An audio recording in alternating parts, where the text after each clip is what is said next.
Darn it, the WR100 didn't go off again. Issued a special marine warning for nearshore waters from the islands Ohio to Willowick, Ohio. Open waters from the islands Ohio to Willowick, Ohio until 12:30 a.m. Eastern Daylight Time.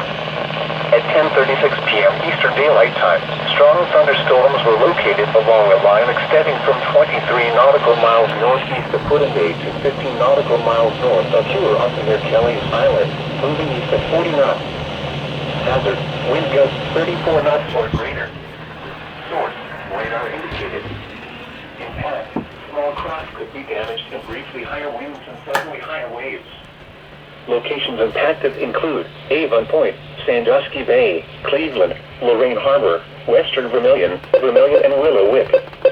Move to safe harbor until hazardous weather passes.